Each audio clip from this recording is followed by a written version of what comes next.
All right, folks, it's time for Shiny Side Out with David Dunger and Mecky. You're listening to Revolution Radio, freedomslips.com. You don't need to expect us. We're already here. Take it away, guys. Thanks for that, Hawk. Welcome to Shiny Side Out with Dave. And Mecky. Who wasn't muted. We are coming to you live from the Sydney studios as part of the puzzle on Revolution Radio on freedomslips.com. You can talk to us while we're on air in the chat room. You can follow us on Twitter, YouTube and Facebook to get updates between shows. And check out shinysideout.net for our show archives, show notes, and links we paste into the chat during the show. Get one of these apps for your smart device, the Revolution Radio app, TalkStream Live app, TuneIn.com app, that's my favourite. There's also, you can go to http://radiotuna.com. You can also purchase a Grace tabletop radio, or what we prefer you do, and this is what this is all about, is go to freedomslips.com and jump in the chat. If you are in the US, you may call in during our show if you have something to contribute on 347-688-2902 or add Freedom Screen in Skype. But you know what? Just messages in the chat room. I mean, that's enough, really. Yeah, and we'll chat to you if you want. If you want, you know, we'll bring you in. So we are doing show number, Mecky, 78. Oh, that still gets me going. That's like our jingle, man. Don't you love the jingle? The jingle is brilliant. It's a fair. I still don't know how Hawk found it. But yes, I couldn't find the name. I've tried to find it myself, and I couldn't find it. Stink cards. It's brilliant. On the subject of mind control. Now, look, it's all good. And guys, just so we're clear, and I've had a few discussions around what we do here and how we do it and what our format is. This is not a science fiction show, okay? And I had a few discussions. Dave, sorry to say this, but I had a few discussions recently, and people asked me, "So you've got this science fiction show, have you?" I said, "No, no, I really don't." And the topics we bring to you are while strange and unusual, are not science fiction. They may be, for some. But we believe there's a kernel of truth. Otherwise, we wouldn't bring you these subjects. There's no point in talking about stuff that is just entirely fictional. So we believe there's some level of evidence, or I guess some level of confidence that there may be something more to it. Right? That's why Dave and I talk about it. It is not. It has to have merit. Yes, absolutely. Even if the evidence is anecdotal, or even if it's just something that one of our theories, as it were. Everything starts as a theory. So. Yeah, it's not science fiction. And yeah, that's right. And one of the things that I try to now, at lunchtime, I think I'm attempting, for all intents and purposes, not to entertain people with this stuff. Yeah, because I know how much of effect it can have on someone who is 20 stepping stones away from us in their little happy little life. Yeah, so. And they said, what do you do on the show? Just like you, Mecky, right? And I said, well, we talk about stuff. Oh, what kind of things do you talk about? I go, well, it's not really shock jock, yeah? But we try to, when we find something, we'll just bring it out. And what do you mean, what do you find? Well, and I hate to say this, and then they jump in with conspiracy theory. And I said, what do you think about conspiracy theories? And they said, well, they're all nuts. Well, really, are they? Let me bring up one. JFK. Oh, he was shot. Yeah, we know he was shot. That's clearly evident, right? But by how many people is my question. And by whom? And they say, oh, that Lee Harvey Oswald bloke. Okay, so you believe what was found in the courtroom then? Then they go, what do you mean what was found in the courtroom? So it's all hearsay. They've only heard this stuff. It's like someone saying that Frankenstein was the monster. Yeah. That's what everyone... I've even seen this on Fox News this week or something. They showed a picture of Frankenstein's monster, with the bolts out of his neck and stuff, and alive! It's alive! I love that scene, right? Of best overacting I've ever seen in my life, right? However, people today are convinced that Frankenstein, because the word is associated with a picture of the person with the bolts out of his neck, the monster, that's Frankenstein. So in the same way, JFK, Lee Harvey Oswald, case closed. Well, I said, no, it's not case closed. This stuff is still open. The court said there was a magic bullet that went right round the car, killing everybody, right? Yeah, it did a 90-degree turn in the air, which is normal. Lots of bullets do that, right? And yeah, of course they do that. And 300 feet per second. And after impact, and it tore a hole through him and went through his head and went through his wrist. And what? That's not possible. It isn't possible. And it was proved that it wasn't possible. And yet they closed the case. Of course. And that doesn't make any sense, right? No, it doesn't. It doesn't. But to your earlier point, guys, just in case you haven't read Mary Shelley's novel, Modern Prometheus or Frankenstein, the guy, the scientist, the doctor, as it were, was called Dr. Victor Frankenstein, or Frankenstein, if you're European. The monster is simply that, the monster. Yeah, the unfortunate creature that was cobbled together and brought back to life by the power of electricity. But it's not Frankenstein. That's the monster. Okay, that's Dave's point here. So the point that Dave is making is very, very important. The map is not the territory. Number one. Number two. Do not just take things on face value. Just because you hear something, and even if it's from us, don't just accept it. Don't take it as truth or gospel. Mm-hmm. Find out for yourself. Right? That's the platform. Yeah. Right? Ask the question. In fact, I'll give you homework, guys. I want you next week to tell me why the sky is blue. Seriously. Go find out why the sky is blue. Oh, Mr. Cutter!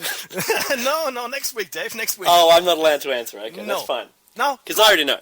Yeah, and I know you know, because you're a smart guy. And you're all smart people out there as well. But chances are you don't know why the sky is blue. Mm-hmm. It just is, kids, all right? Yeah, it just is. Just live with it. It's not purple. But go find out. Why is the sky blue? There's an answer to it. It's a scientific answer, and go and it'll elucidate you. So sorry, that's the homework. Boom, done. Yep. So what I was going to do was just say that remember the other things that have been crazy ideas, and I don't mean to perpetuate that myth that the people who have their finger on the pulse or get a sniff of something and follow it down. Remember I talk about, I don't know, 50 shows ago, right? 50 shows ago, I said that the police force used to use hunches. Mm-hmm. You had a hunch, it was probably right. You follow up your hunch, and guess what? They were mostly right. Mm-hmm. That is a conspiracy theory. Today, we've got a hunch, that the Twin Towers, we had a show on it, the Twin Towers, 9/11, was possibly orchestrated, not by terrorists, and that the buildings were, especially Building 7, that you don't even need a conspiracy theory to think that Building 7 was brought down intentionally. That was a controlled demo, right? And it was. We've all seen it. It can't have possibly collapsed like that unless it was a controlled demo, right? And it was even admitted by the owner that he ordered them to pull the building. That is a conspiracy, people. I'm telling you. It's still a conspiracy because we haven't proved it. So, what else are conspiracy theories? War on terror. There was no terror. There was no weapons of mass destruction, right? The JFK thing, this is what I tell people in my lunchroom. Drugs in sport. And they go, what do you mean drugs in sport? I go, you wait. Armstrong's come out, and he's no longer, all his medals were stripped from him, yeah. What about football, Mecky, in this country? Have you heard the news? It's crazy news, right? Yeah. And it's endemic. It's so widespread that the word conspiracy would come into it. Not conspiracy theory, right? Not conspiracy theory. No, it's not theory. This is conspiracy fact.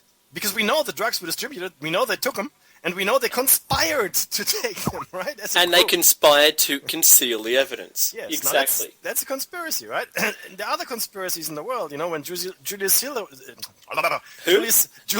was stabbed, right, in the back. Yep. By the conspiracy of senators, right?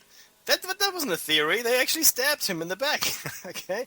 Even his adopted son, Brutus, yeah? So Et tu, Brute! And he sighed with his dying breath. No, well, that's probably just fiction. But the point is that Dave is making it. I'm trying to make is these conspiracies exist.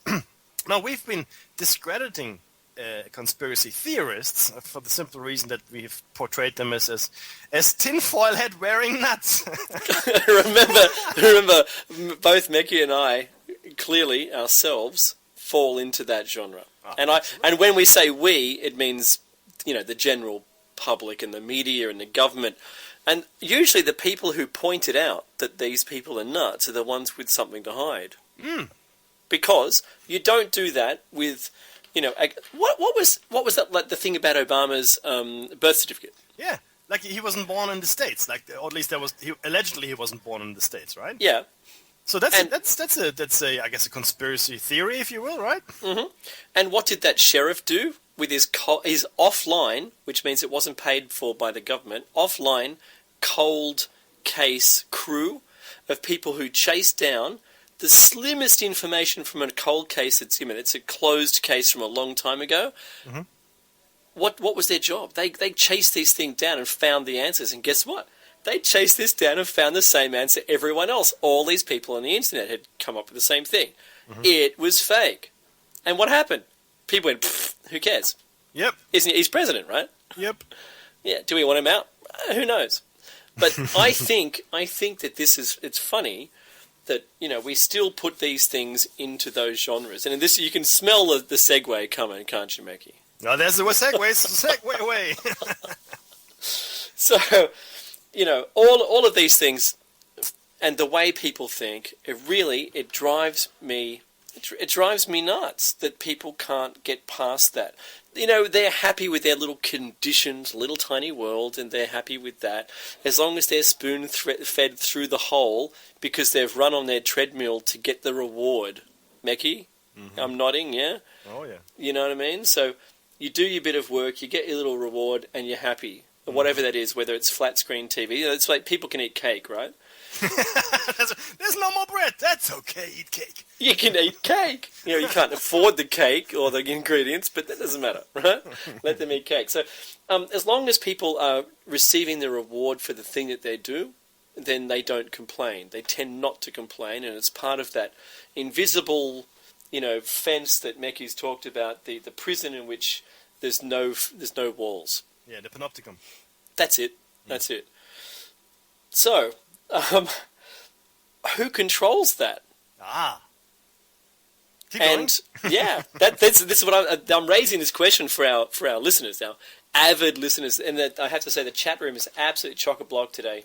Hi to everyone in there, and chat to us while I'm. If you think at all, if you hear anything we might be saying in error, please just put it in bold or just put it in caps or something, and let us know. That it's hard to read all the stuff as it's going past. So who does keep that tight lid and that division between the people and the government? Who does that, Mickey? See, that's the question. In fact, I had a discussion around this last night at a dinner party. It is the how can I put this best? It's the interest groups, right? So it's the interest groups that it's not even the government, right? The government is not what you think it is. And as people, we have very little idea of what's going on. We don't really know what goes on. We don't even understand our political system. And it is the people that stay in charge by staying in charge. I know that sounds like a tautology, but if you're in power, the only objective that you have in your entire life is to stay in power. Okay, that's really what it is, guys. And that's what Dave is alluding to. And they're interlopers as well. And today's show is about some of those interlopers that help keep things under the lid, that help keep theories, just that, theories, by denying facts or trying to collect facts and evidence. They also keep secret the secrets. Correct. And we'll find out a little bit later, but some of those methods that they use to employ the secrecy of things may not be legal. Yes.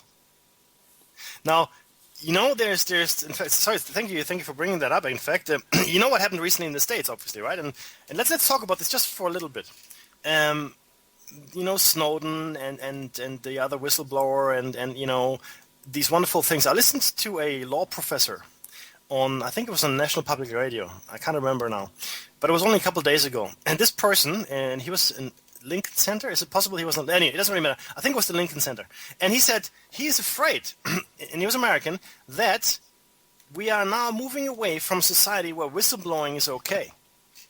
We need to make sure that the people in charge that are making bad decisions and are keeping secrets and in fact committing criminal acts in government need to be brought to justice. We need to make sure that this culture survives. And he says mainstream media is working against that. Mainstream media has no interest in any of this. The only people that published any of this in Great Britain, for instance, were the Guardian Weekly people, right, which is admittedly a left-leaning newspaper, but all the whistleblowing, all of the secret leaked governments from the US, they were only published by the Guardian Weekly, as if there were a consensus on Fleet Street, which is I guess the publishing area in England, had made a consensus decision saying, you know what, this is information that people really don't need to know, right? And there's a really funny movie, Mr. Smith Goes to Washington. Oh yes, and this is back in the 30s with. Jimmy Stewart, right? Jimmy Stewart. Yes, that's right. and he essentially fights City Hall, and he fights this really rich guy, and he owns the newspaper, and he knows he knows all these powerful people, and this rich guy phones around and says, you got to kill the story, you can't bring the story, and they don't, all right? And so Mr. Smith, as it were, goes to Washington. I can't remember what the issue was. There was something going on, though, and he wanted to bring it to light. He had to go to Washington and speak in front of Congress, and that was his only way out. These days, not very likely for normal citizens to go and speak in front of Congress, right? So, now, so what does this mean? It means that the media is controlled. They keep the secrets. There are people out there actively trying to destroy the evidence and keep the secret secret. And there's the elite, which keeps it all nicely under wrap. And I guess with a lid on it. So we are sitting in a box with a couple of air holes cut in, and once in a while they shine a light into it, and we think, oh, that's the real life. Then look at that light; it's so beautiful, so pretty. And I need my beer and give me my TV shows, which are all reality TV, because it matters what the Kardashians do. And I'm not picking on the Kardashians for any particular reason. Okay, no. We're having fun at the current level of the TV entertainment. Right. Entertainment. All reality TV is horrible. I'm sorry, but it is horrible. And reality TV has now been found to be scripted. What a surprise. What a surprise. Now, Dave and I, we script as well. Now, the free flow talk that you're experiencing now is not scripted. We're just talking, back and forth. Mm-hmm. The content of the show usually is, because we don't like to talk out of our pie holes. We really want to bring you some information that is relevant, valid, and we have verified from a number of sources. And also, we don't want to miss anything that might have been important. Correct. That's exactly right. So yes, look, Dave, it is the elite, and it's odd, because last night I had the same conversation. I go to these guys, I said, look, guys, the truth is this: the main occupation of the people in power is to stay in power. It's human nature, right? And you look at it, you need a revolution to change that. But even then, you're just replacing one power structure with another. Oh, hello, Greece. Boom. Exactly right? And in fact, Greece is a really horrendous example. You know that Greece is testing case for what happens when the government is bankrupt? Right? Yeah. They take your money, is what's going to happen. If you save money, then you're a fool. Because the truth is, your money is probably better off under your bed, like your grandmother used to have, right? Mm-hmm. Because the government can just reach into your bank account and say, you know what, I can't really pay for my dinner, so I'm going to take your money. Thank you very much. Okay, yes, Mr. Government? They certainly did that. And where was it? It wasn't Syria. It was another country. Where Cyprus. In Cyprus, they took everybody's money and left them with $250 equivalent. Isn't that crazy? Doesn't matter how much you had. That's it. And you now got $250. Good for you. That's insane. Yeah. Oh, you know what I heard this week? This was not on the news. What? This is actually that came through me through other channels, let's call it. Yep, good. I don't know if you know this. I didn't know this. This was news to me. But in Australia, if you're working for the government, or you're a contractor working for the government, or you're working for a government that works for the government, and you wish to have the clearance of top secret, which I think is the highest official level of clearance. It is in this country for people who are seeking clearance. Correct. Now, in order to obtain that clearance, you have to go through a mountain of paperwork, and you have to remember, what you had for breakfast 58 years ago on a Thursday. You get chipped. Did you know that, Dave? They chip you. Well, I've got a few of them, so I got a few chips. No, this is serious stuff. I'm not kidding. Yeah, because it came through me through a channel. In fact, we it was just an aside. Oh, I'm going for this clearance, and my boss said I have to get chipped. What? It's a joke, right? No. You serious? Yep. You're kidding. You're not getting chipped. And long story short, it actually is true. So I'm thinking, well, so this is how it starts then, I guess, And then I'll just filter through. Oh, if you want to use the bus, you gotta get chipped. You want to buy some milk? Yeah, that's a chippable thing. That's chipping. Fries with that? Yeah, chip. Yeah, you want to breathe? Yeah, that's definitely chipping. You want to use our gravity? Yeah, you gotta have a chip. So, so this is happening here. You want to go off grid? There, you get a chip. That's right, to allow you off the grid. That's the ticket. So I don't know how it is in the States or elsewhere in the world. I mean, I'd be more than interested to hear. We know that this is coming in surreptitiously, right? Initially, it was kidnapped victims or high-profile rich people that would get chipped. Pets, I think, started, and now government employees. Look, you know what though? It can be explained very logically. It actually makes sense. Oh yeah, sure. Let's get chipped. And eventually, as you go down the layers in the population, everything will make sense. Oh, yeah, okay.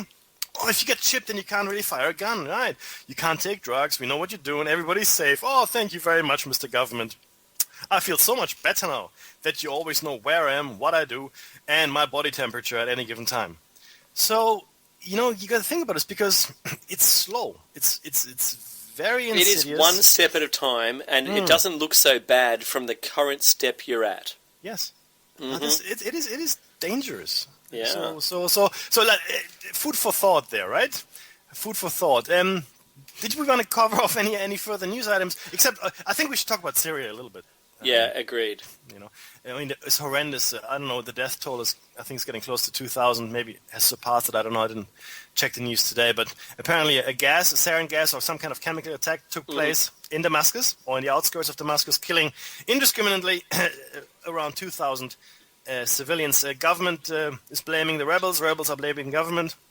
The US is pointing at the Syrian government, and the Russians are pointing at the rebel forces. It doesn't really matter who did this. It's horrible, it's shocking, it's horrendous, and it's really only serving one agenda: to further destabilize the region, to bring us closer to the October timeframe we spoke about with Stan. Yes, and Syria being the next country we were going into. When I say we, the coalition of destabilizing the government and replacing them. Yeah, that was the agenda items, and after that it's Iran. Yeah. So as soon as that Syrian thing occurred, and it took me back, Mickey, I'm going to tell you, it took me back to a speech by Obama, who was talking about the budget cuts. And he talked about all these budget cuts, because we talked about this last week and the week before, talking about turning off the space fence and etc. Budget cuts. He said that there's two places he won't cut budget on. One is the Pacific. The Pacific is still his region. Not cutting spending there. Good for you, right?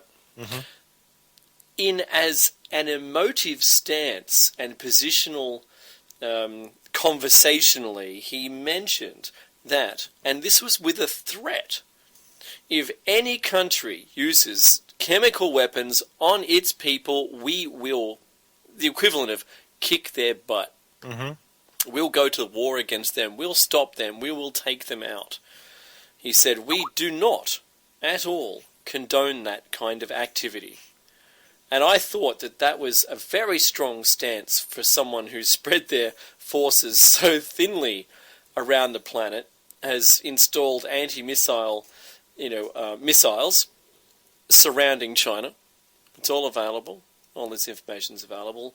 And even in Turkey. I'm just absolutely mortified. So, when I heard him say that all those years ago, I thought, well, it was about a year and a half ago. I thought, who in their right mind is going to use chemical weapons today? It's probably the pits. Then the newsroom show comes out, newsroom just last week talking about some American, they tried to pull some guy that was captive from some mountain and they used sarin gas. And I thought, how unlikely is that?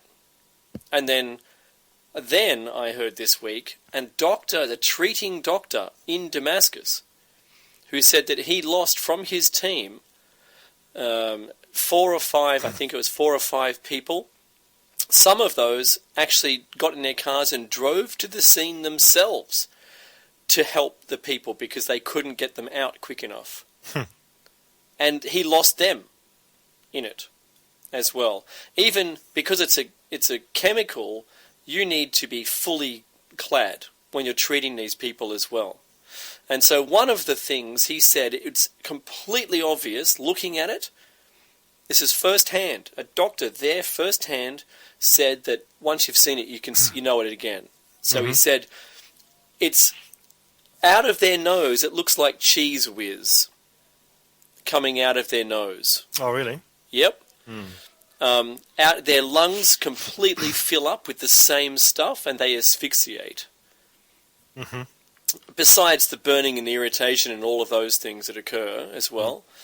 And I've seen online there was some 60 photographs of these people lying in poses that showed that they weren't very well when they'd passed away. They were struggling. But not with people, just with themselves. And this includes elderly, middle-aged, teen, and children. And the children was awful.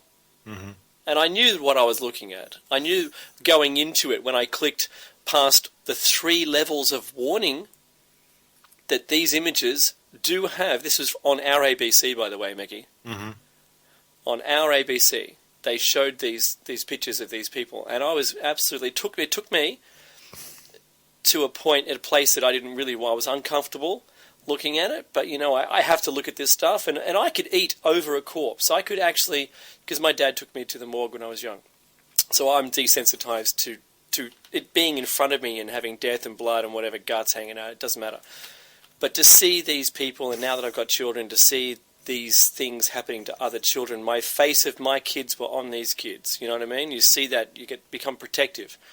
And I went, wow, that's just rotten. And it got me so much at the heart of me that I thought, you poor, whatever country this is really happening in, just in case it's fabricated, whoever this is, they're going to get their butts kicked. The US is going to be all over this. And I'm surprised to this date that no one's launched yet.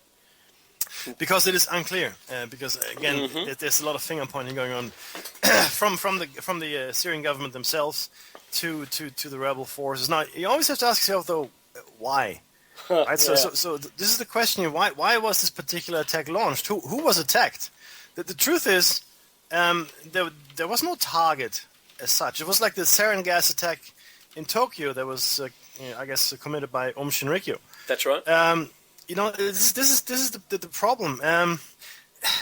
Who could gain from this attack? I mean, and this is going to sound horrendous. The people that will gain from this are people that are trying to incite a conflict within Syria or make it worse. Well, the conflict is there. Let's call it make it worse and draw the US in, because if you have these graphic pictures of children dying in what are horrendous circumstances, how can you possibly stay away from that? How can you not help?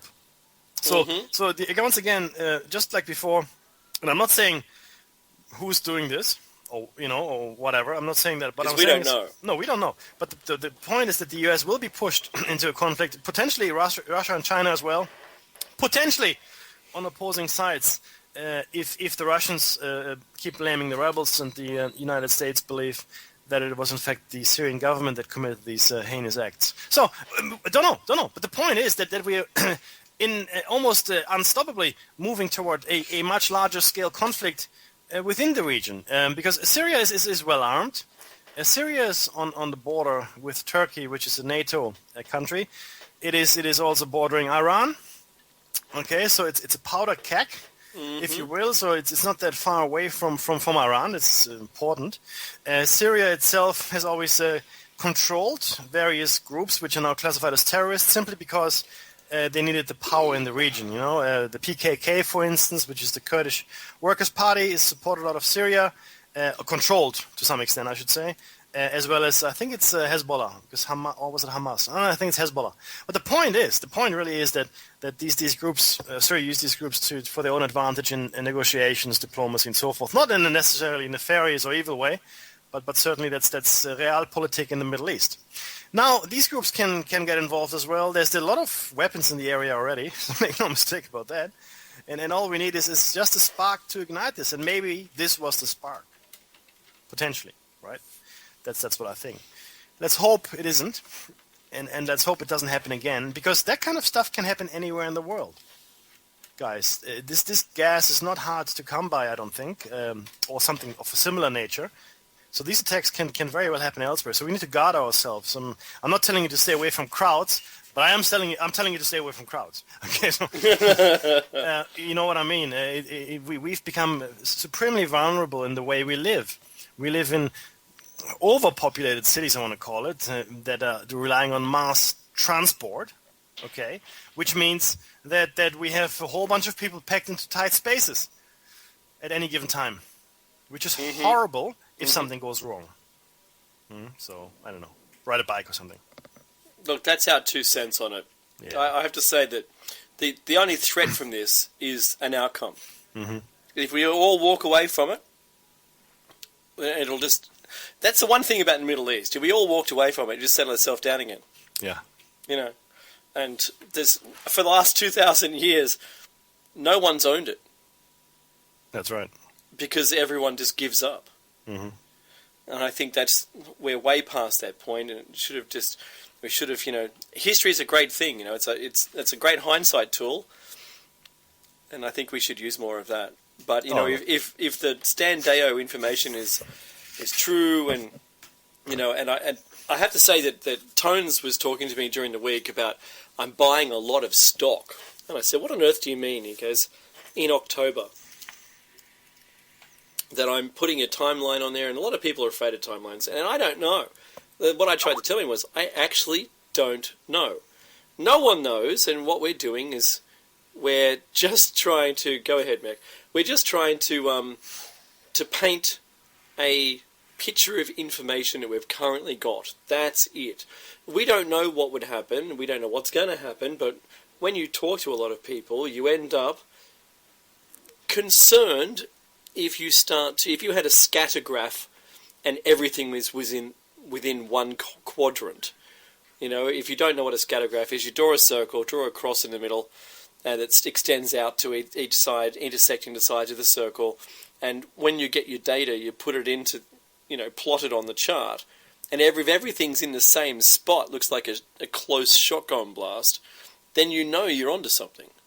If it's scattered all over the place, then you have to ignore those other pieces, and you're looking for clusters of information. Well, we're seeing a bit of a cluster of information around October. That's all we're talking about.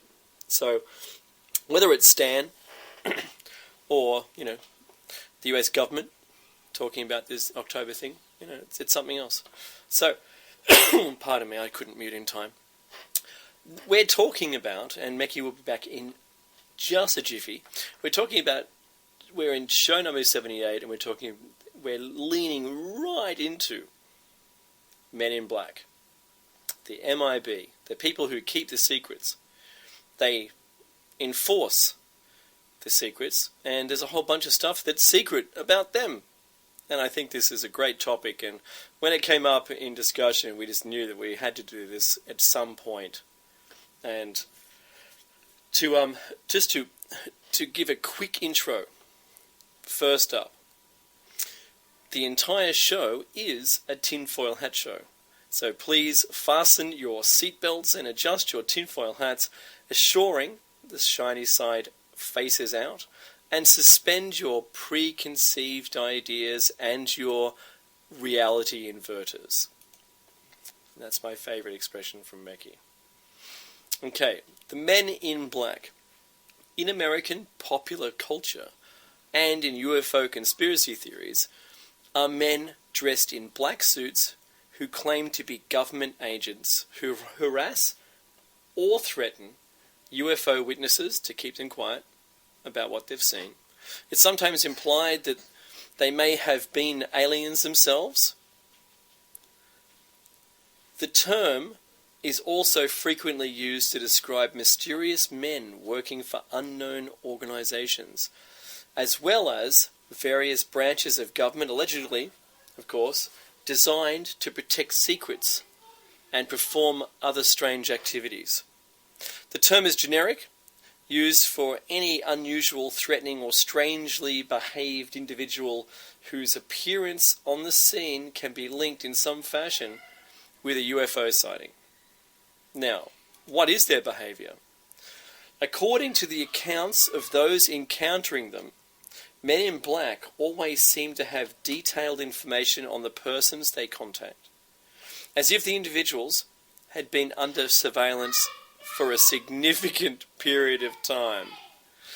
They have occasionally been described as seeming confused by the nature of everyday items, such as pens, eating utensils or food, as well as using outdated slang. Wait 1 second. Eileen, I'm doing a show and I'm on air right now. Please go and sort it out yourself. Please, don't talk. They have occasionally been described seeming confused, that's right. Outdated slang, they drive old cars or vintage-style clothing even, like the 5-piece suit.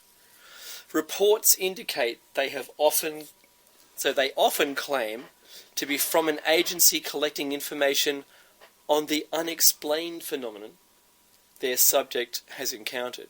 So if you saw a UFO, they'll say, we're from an agency that looks to gain more information about UFOs.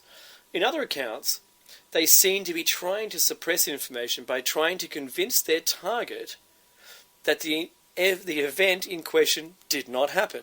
Simply, we've seen that in the TV show, as highlighted in the movie, etc. No, it's just swamp gas. You didn't see UFO. It was just a flock of geese, migrating geese, or it was the moon, or it was Venus, or something like that. They have been described as behaving in either an exceedingly furtive manner or a completely outgoing one, with wide grins and disconcerting giggles. This observation might suggest that the gigglers were possibly, though not necessarily, pranksters, as various forms of unexpected or inappropriate or even bizarre, as in robotic behavior seem to be hallmarks of these mysterious beings. So, Meki, what's the possible explanations for the Men in Black that you muted? Meki. So I am. And I was, very, very eruditely speaking. No, there are a number of possible explanations for this, of course, and they vary widely, both in likelihood and believability. There's the folkloric explanation. Although the phenomenon was initially and most frequently reported in the 1950s and 60s, some research, and John Keel is chief among them, have suggested similarities between Men in Black reports and earlier demonic accounts. So we told you before, we're going to bring this subject up, that there might be some explanations you're not familiar with, and this is one of them. Keel suggests that MIBs are a modern-day manifestation of the same phenomena that were earlier interpreted as the devil or encounters with fairies. We've made similar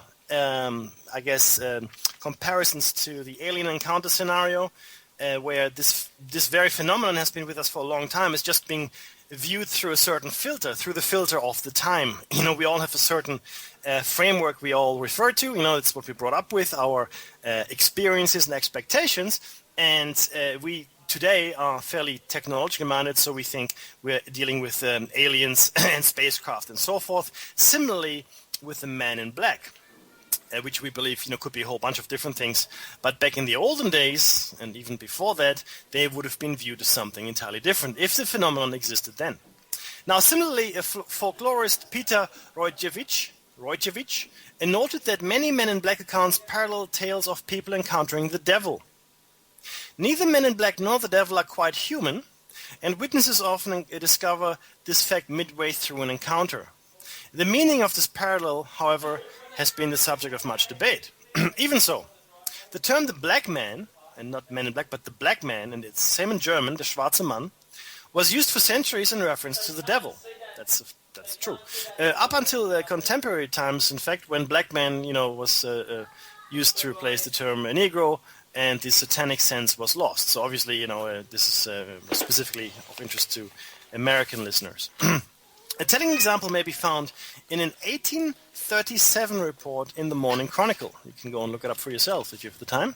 A certain John Henning, charged with running away with a chest of tea, defended himself with the claim that he was ordered to carry it by a gentleman in black who told him to carry it to Petticoat Lane. So it's the devil made me do it excuse, right? But specifically the man in black, the gentleman in black.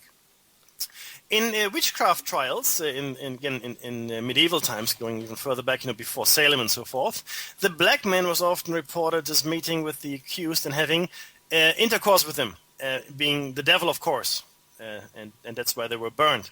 Now, in Washington Irving's story, The Devil and Tom Walker, which is set in 1727, Irving tells how Tom asks the black man who he is.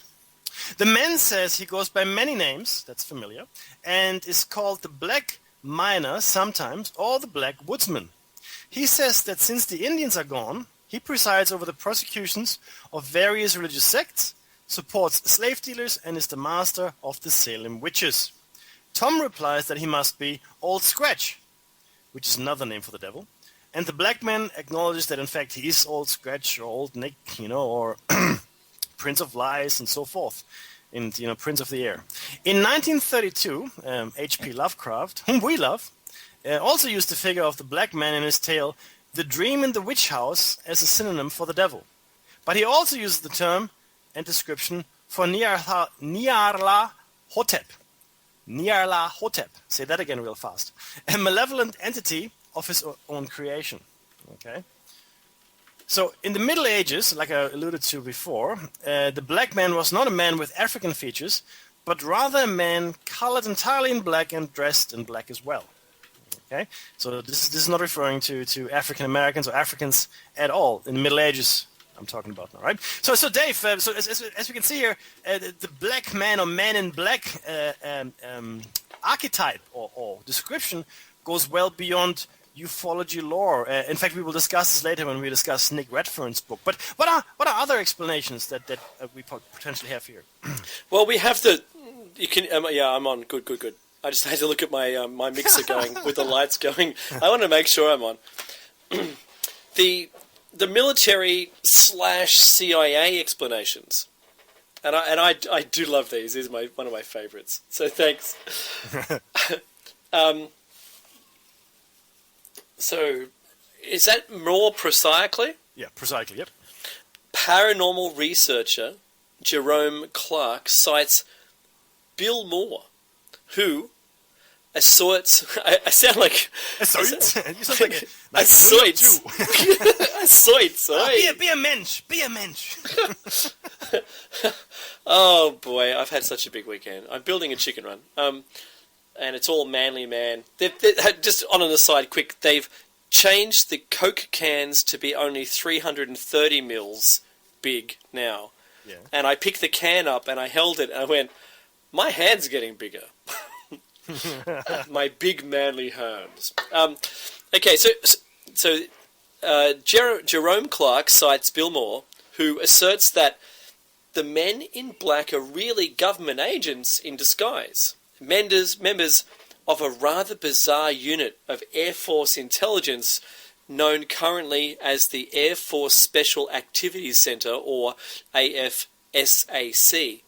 As of 1991, the AFSAC headquarters in Fort Belvoir, Virginia, and under the operational authority of the Air Force Intelligence Command, centered at Kelly Air Force Base in Texas. Curiously, Moore, that is Bill Moore, also reports that the AFSAC was inspired by the tales of Men in Black from the 1950s and had nothing to do with those early accounts. Similarly, Clark notes that Dr. Michael D. Swartz has speculated that the Barker/Bender Men in Black case, occurring shortly after the CIA directed Robertson panel issued its recommendations to spy on civilian UFO groups, might have been a psychological warfare experiment. Mm-hmm. So there's the four people here, three people, and also the Robertson panel. And I think that's extraordinary. So it looks like it could be military and run by the Air Force. Mm-hmm. But what's really the legend? Oh, look, there's more detail around this. You're right, and we'll go into that in just a second. You're right, though, and this is the thing. I think as we go forward, though, Dave, we will discover with our listeners that there are a number of explanations, and the truth of the matter is probably that all of them come into play to some extent. I will tell you what I think in the end, which makes me a tinfoil hatter, but so be it. Now, but you're not alone. I've got something to bring up when we start talking about the sum up. I know you got my back too. I know you got my back, and that's why I love this. We got each other's back, no matter how crazy, seemingly, this gets. Now, the Men in Black of legend. So the Men in Black, as we've discussed, are beings, and I'm using the word advisedly here, who appear anywhere near major UFO sightings. Normally, they threaten people who claim to have seen UFOs and try to intimidate them into silence. They don't only come at UFO sightings, though. They're usually associated with a whole range of different paranormal phenomena they try to cover up, which is why I base my theory on slightly different things here. They invariably wear sunglasses. They wear black suits and on occasion also gray suits. They seem to have an olive complexion, but there are also reports of them having very pallid white skin, almost waxy. They drive black, mint-conditioned vintage luxury cars, Cadillacs and Fords and so forth. Or sometimes they come down in black helicopters.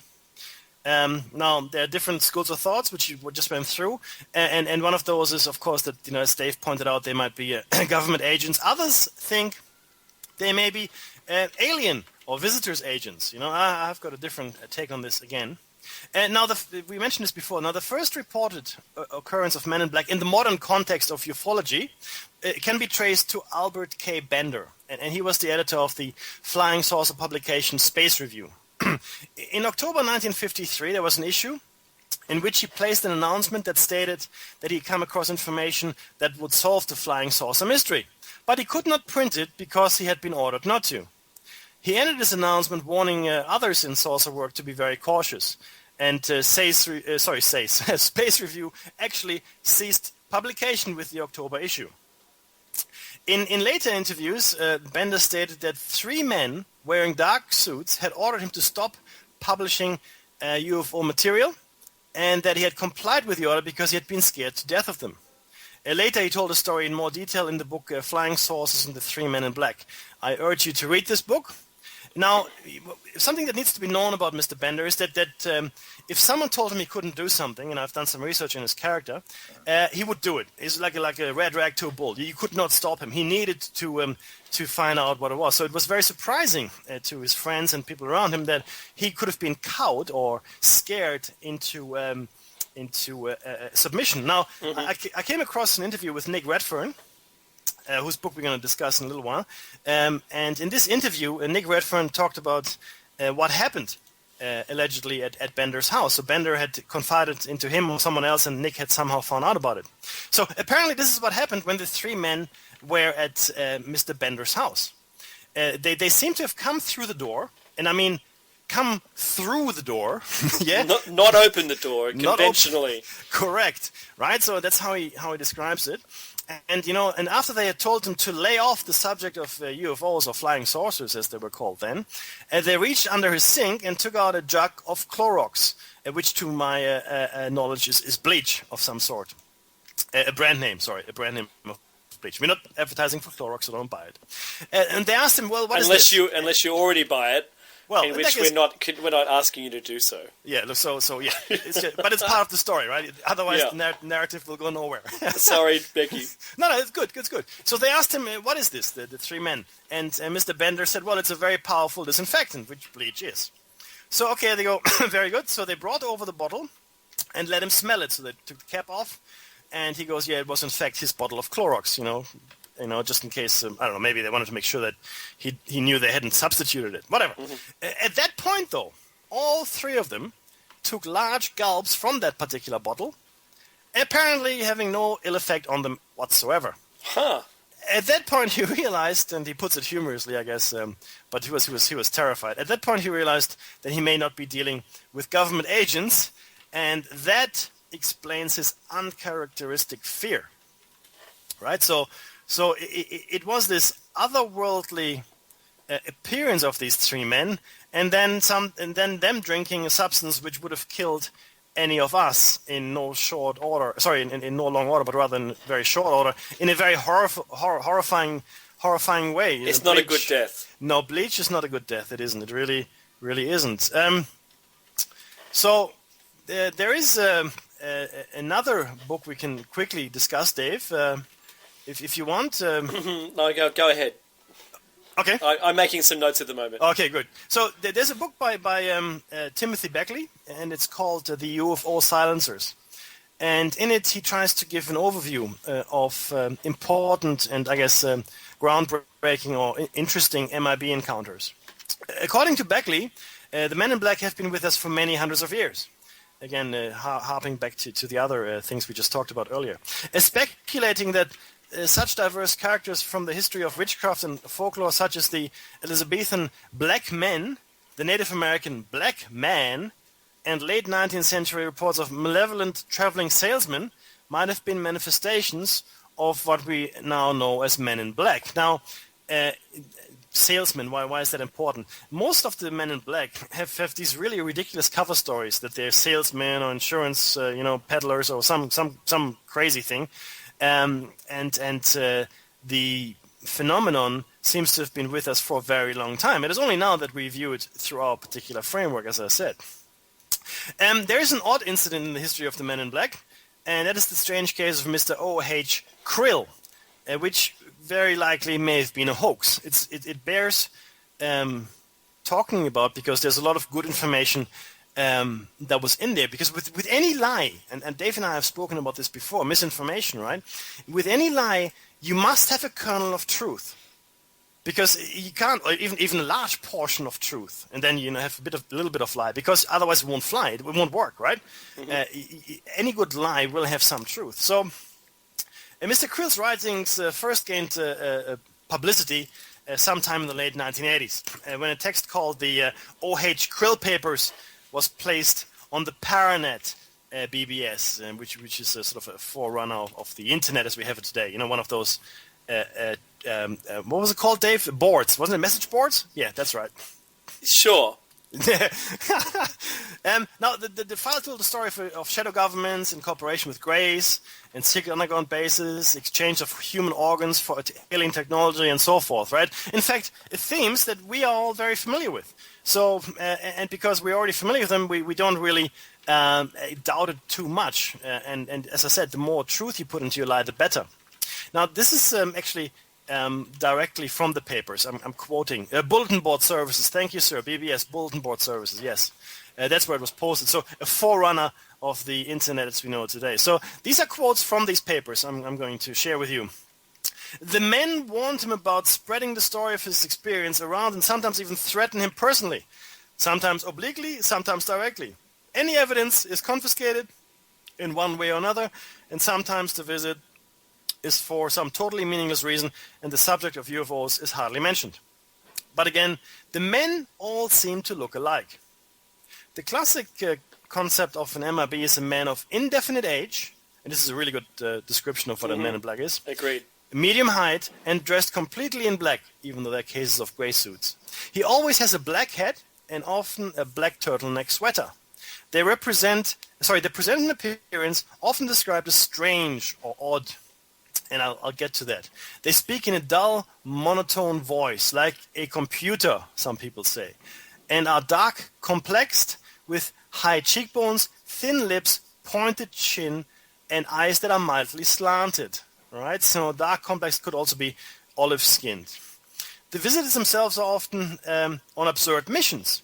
They have reportedly posed as salesmen, as we discussed earlier, telephone repairmen or reps from official or unofficial organizations.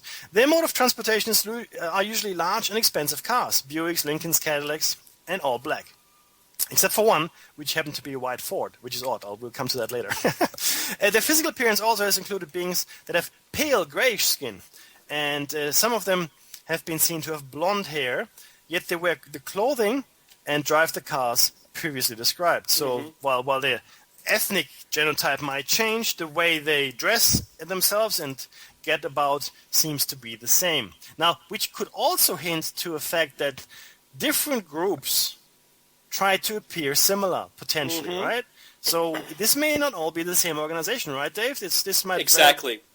It's also claimed that in one case, which is this video at the end of this that shows them walking into a hotel lobby, but the eyewitnesses said that it looked like their hair was glued to the inside of the hat and would come off with the hat if they were to do that. Yep.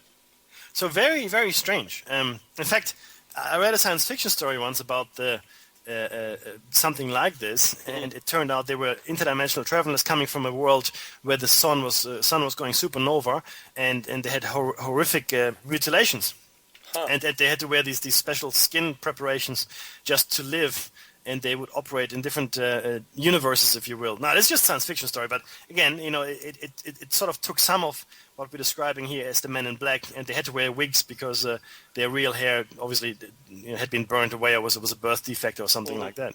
Now, the cars often operate with the headlights off, but apparently ghostly purple or greenish glows illuminate the interior. Unusual insignia have been emblazoned on the doors, and the license plates are always unidentifiable or untraceable. The fabric, and this is interesting, of their clothes has been described as strangely shiny or thin, but not silky, almost as though it had been cut from a new type of fabric, a type of fabric that we don't really know. Their often mechanical behavior has caused them to be described by some as being like robots or androids. A lot of descriptions of some of these folks are pretty bizarre. A businessman family in Wildwood, New Jersey, was visited by an unusually large man whose pants legs hiked up when he sat down, revealing a green wire grafted onto his skin and running up his leg.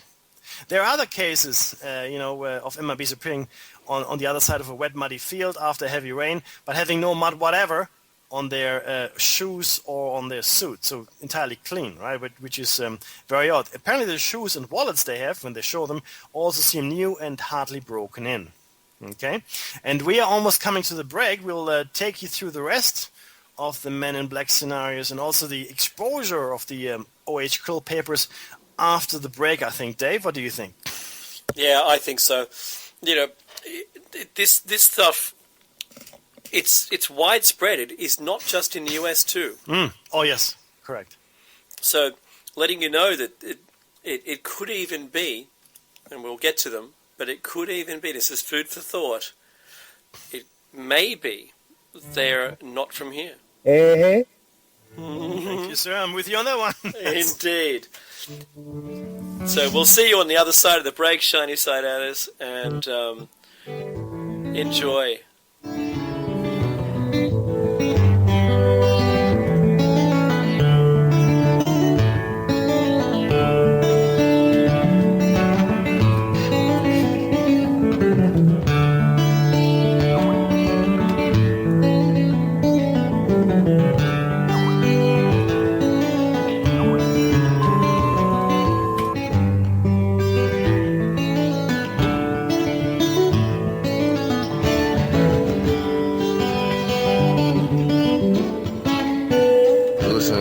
Radio at freedomslips.com, and we'll be right back after this message.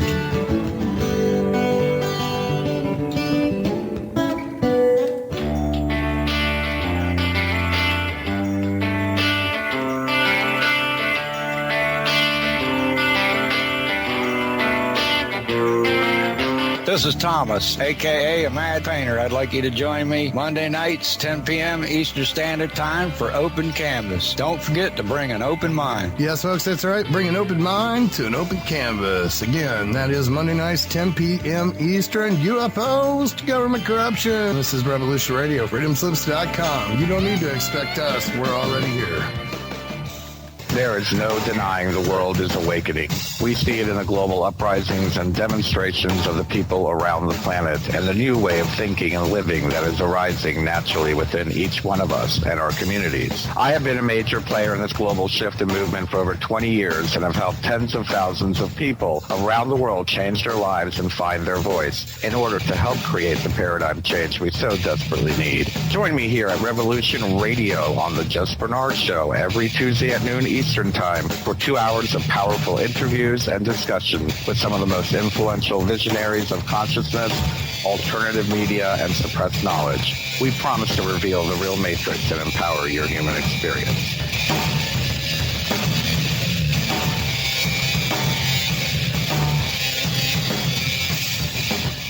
I can hear him banging. He's trying to get in. He's getting close to the door. I'm going to go ahead and get the gun out. It's a shotgun. It's large. Every time our country stands in the path of danger, an instinct seems to summon her finest first. Those who truly understand her. When freedom shivers in the cold shadow of true peril, it's always the patriots who first hear the call. Be here Monday through Friday for Clayton Douglas, the Free American, right here on Revolution Radio, freedomslips.com. Don't miss each and every show. It should be a fantastic adventure into ideas of freedom and liberty. Revolution Radio, where information never sleeps.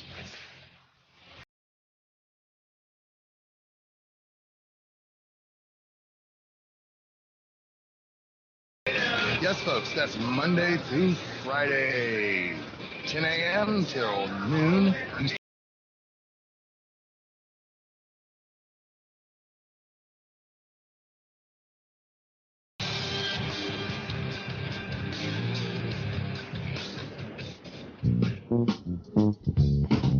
Thank you for tuning in to Revolution Radio at freedomslips.com. If you plan to call in and speak with one of our hosts, please turn down your radio and separate yourself from any background noise and wait for the area code to be called on before you speak. And don't forget, Revolution Radio freedomslips.com is listener supported. So stop by the homepage, freedomslips.com, visit the site support area to help support the host you're listening to's airtime. Thank you. Revolution Radio freedomslips.com, where the truth never sleeps.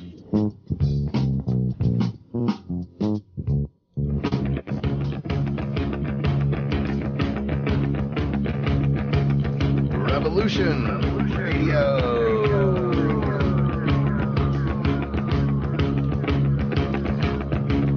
You're listening to Revolution Radio, freedomslips.com, 100% listener-supported radio, and now we return you to your host.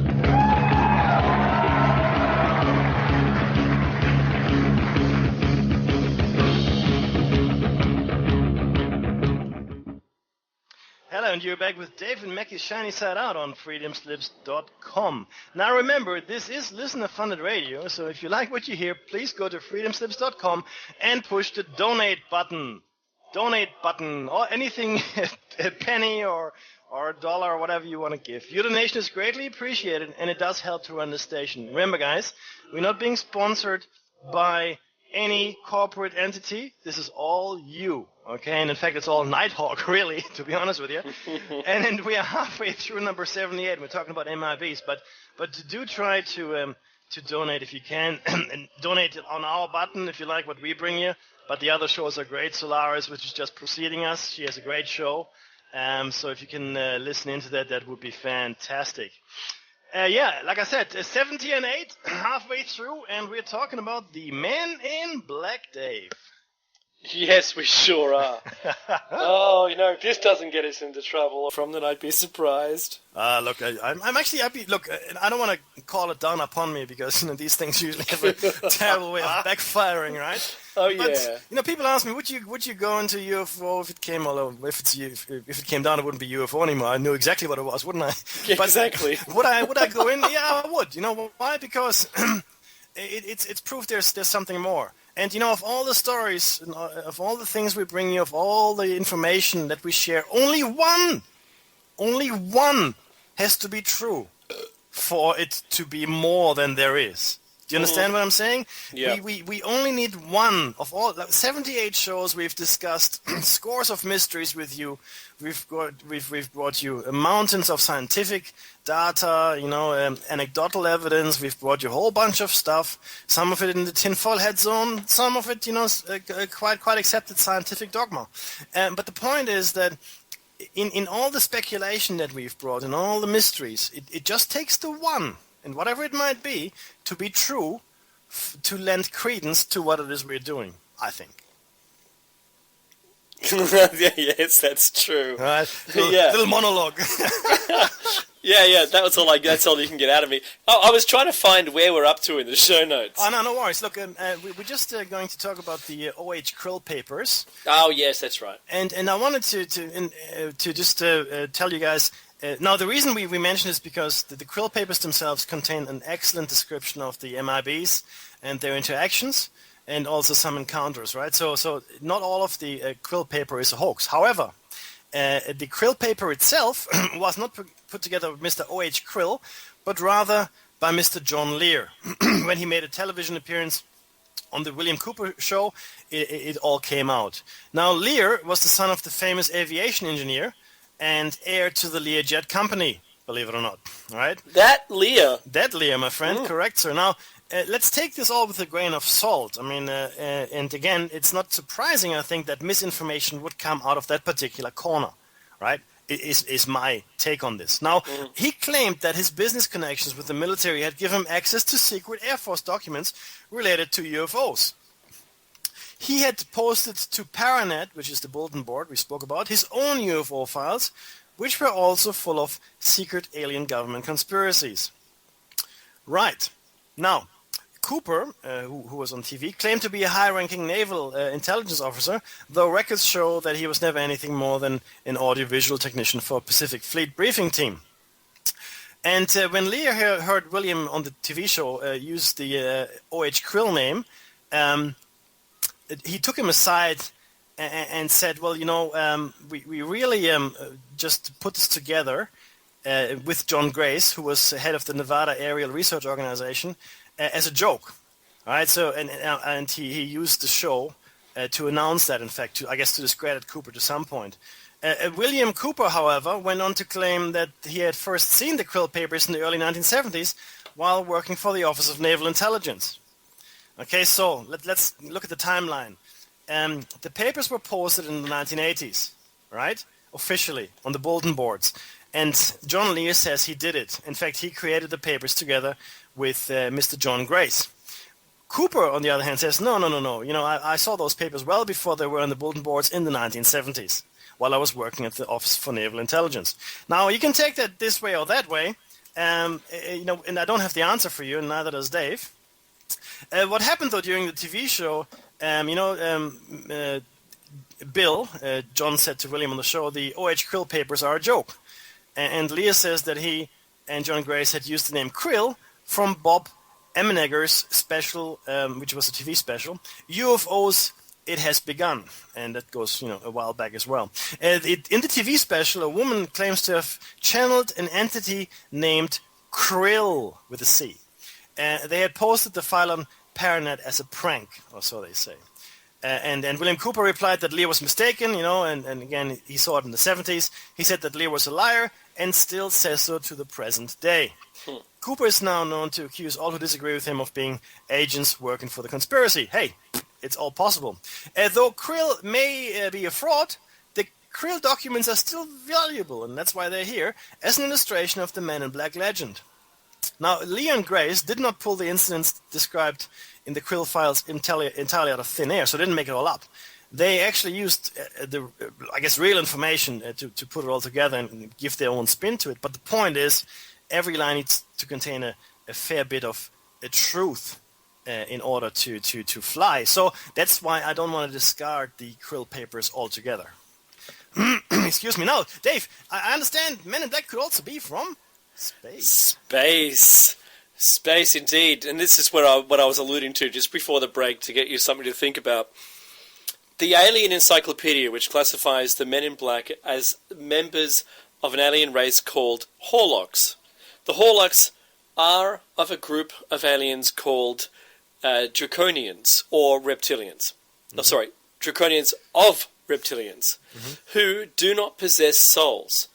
Most MIBs are apparently, in many cases, humans who are controlled by draconian influences, although other MIB have been encountered which do not seem human, but more reptilian or synthetic.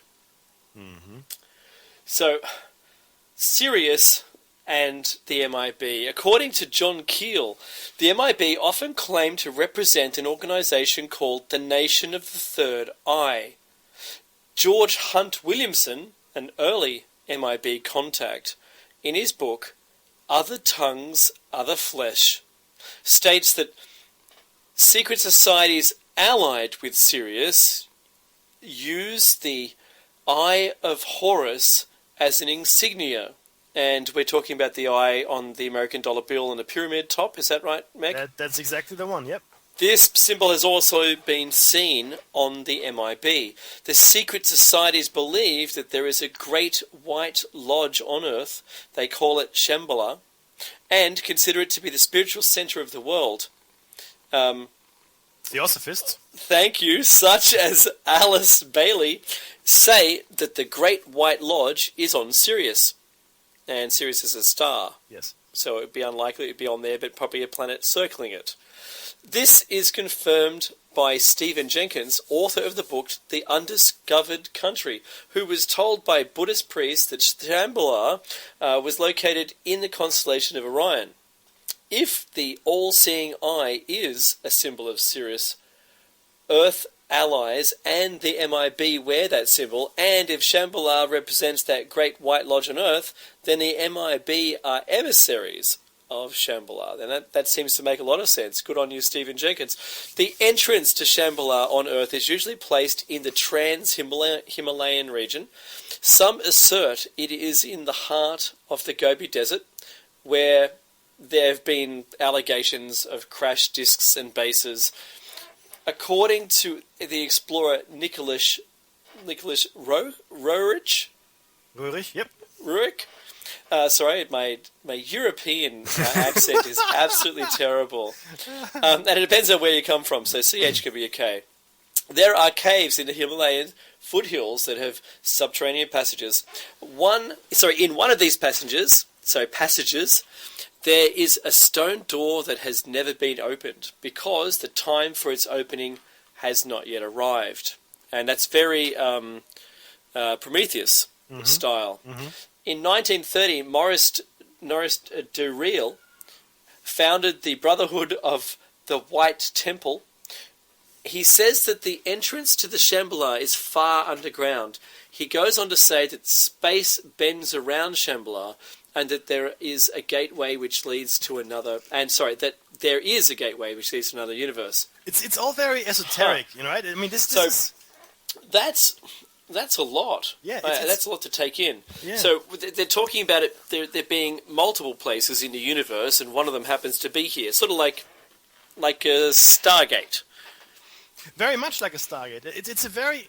It's all very esoteric here, and this is really where Dave and I think that the Men in Black phenomenon is a multifold phenomenon, which has a variety of different actors, as it were. So, so you probably have government agencies out there trying to suppress certain information. Let's say there's a secret jet that crashes, and people think it's a UFO. Then government agents will probably come along and say, "Oh, you didn't see anything move along, la la la," and so forth. There may very well be visitors, potentially if visitors there are, that want to control any of their information coming out as well. It makes sense, if we had a mission into a foreign country, we would try to keep our activities secret as well, if it were a spy mission or whatever, covertly. And then there's the thing where they might be interdimensional travelers. Not from here altogether, because they seem to disregard our physical laws to some extent, and they have no idea about some of our customs. Even the simplest things that we do. Yeah, that's right. In fact, there's going to be 3 stories we're going to share with you a little later on around this, where they can't even do or understand the simplest things which we understand from childhood. And further, maybe there's a connection to Shambhala or Shangri-La or the Council of Elders, or if you remember the 9 unknown men which hold the secrets of the world. And maybe they're the agents that are both controlling the flow of information as well as stopping the flow of information, judging, I guess, us whether or not we are ready to receive information at certain times. So they might be the control organization that may help us at times and may hinder us at others, depending on what is required for them. So it's a very complex thing. And then on top of that, you've got the occult approach. It might very well be related to demonology. It might very well be related to I guess, a higher magical state. And this is something we're going to discuss in some future shows when we talk about the occult and magic in more detail and just what that might mean. So in my book, magic is just another energy, like electricity, that you can tap into, right? I mean, it's just another form of energy we don't fully understand. So, I'd like to believe that there's real magic in the world, and some things can't be explained, I think, right? It's just my opinion. I've got a question. Are there any first-hand accounts, Mickey, that we can... Thank you, sir. No, but look, we were lucky enough to obtain one. It is a first-hand account from a friend of the show. He doesn't want to be named, which I respect. So we will keep all sources anonymous. I can tell you that he would not lie about this.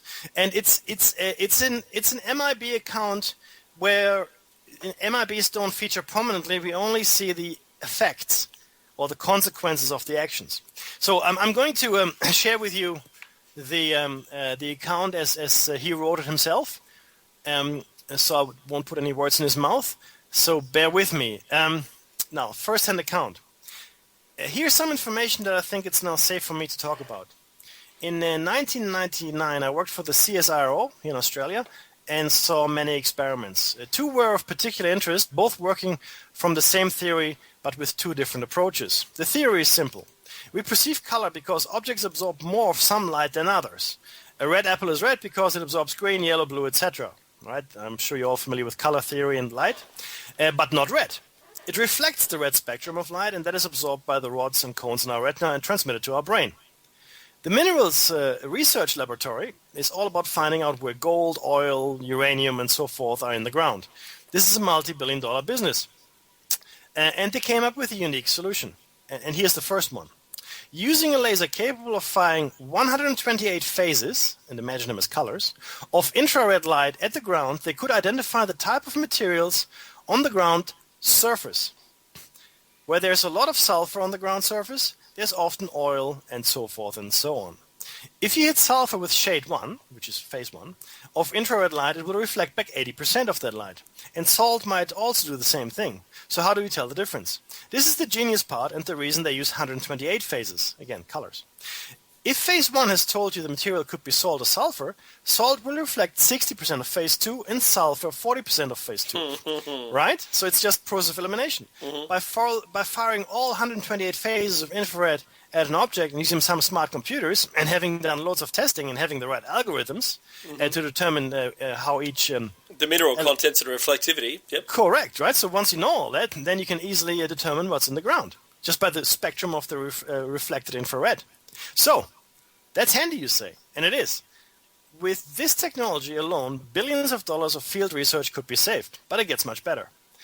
They then applied this technology to radio waves, and radio waves penetrate the surface. So this is not just the ground reflection, we're now talking about surface penetration. At the time, they mentioned that it could do the same thing as the surface technology to a depth of 1.3 kilometers. Now, that's pretty impressive. The radio wave technology could penetrate the Earth to a depth of 1.3 kilometers and map out in 3 dimensions every object to a resolution of 2.5 cubic centimeter pixels. Again, quite amazing, right? Yeah. Now, now he actually was. I can't say anymore. The radio wave technology required some massive computing power. At the time, they were using silicon graphics machines. The additional complexity is that to determine what is under a 1,000-kilometer high granite mountain, for example, you need to analyze the data based on what the granite will do to the Dario waves and factor that into the return signals from under the granite. The radio wave team knew that they were onto. What they were onto, I should say, so spoke about it all reluctantly and in hushed tones. So obviously they understood the significance of the technology, right? They also worked on a separate campus, and as far as I could tell, the infrared team had no knowledge of the radio wave team, but the radio wave team knew about the infrared team. So the radio wave team, of course, I guess being more advanced and building on the infrared team's work. The head of the infrared team was a kindly old man, no more than 5 feet tall, with a dizzying array of degrees, who happened to be going through a painful divorce. I always used to take the time to chat with him and listen to him explain which was always an adventure, and as I watched his eyes sparkle with excitement and genius. We both knew he wasn't supposed to be talking about the experiments or research, but I think his home situation made him not care about his confidentiality agreements. And this is how our friend got the information, I guess. The infrared team showed me pictures of the light aircraft they had attached a prototype to, and one day told me, after showing me lots of data excitedly, that it had worked and that the next step was mounting it in a satellite, and that it would be the first satellite of its kind. And this is where it gets interesting. And this is where the Men in Black phenomenon comes in, where evidence of high technology, of even when we build it, disappears. And this is where I think the government might be involved. This is Mecky's quote, not coming from the text. Sorry, it is. And now I'm going back to the text. Okay, so remember, he said that it would be the first satellite of its kind. And that was the last time I saw any of them. I went into the lab areas next week, or the week after I should say, where there had been around 30 scientists working, and the people were gone. The computers were gone. Every scrap of paper on desks, stuck to walls, were gone. I asked what had happened and got the answer. They aren't here anymore.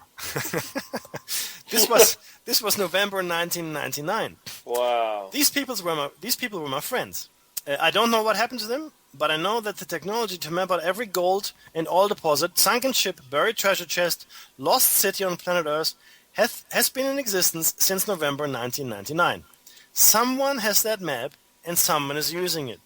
And now he gives us some of his conclusions. Follow the bouncing ball and draw your own conclusions is what he's asking us to do. 1999, technology is proven. 2001, Afghanistan is invaded. 2009, America announces. So, turns out there are trillions of dollars in minerals buried under Afghanistan. We found papers in a filing cabinet left by the Russians. Really? Really? A filing cabinet left by the Russians? Really? Thus ends this strange encounters, which in my book could very well be classified as an encounter with an MIB-like phenomenon, as it is about the suppression of information, new technologies, and the mysterious disappearance of all participants. Yes, indeed. You know that the Russians left there with their tail between their legs. Yeah. They didn't leave there knowing that there was trillions of dollars worth of gold and oil deposits under it. That's right. You have to consider that. Otherwise, they would have stayed for the trillions of dollars worth of stuff. Gosh, you'd think so, wouldn't you? You would. You really would. Now, bear in mind that this information today's radio show is the first time this information has been shared with as wide an audience as this one.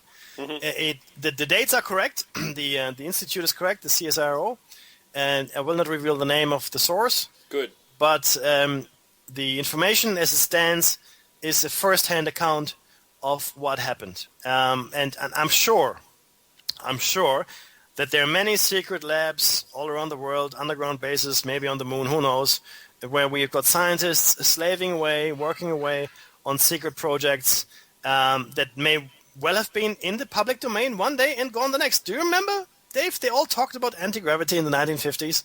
Yep. Do you remember we spoke about that?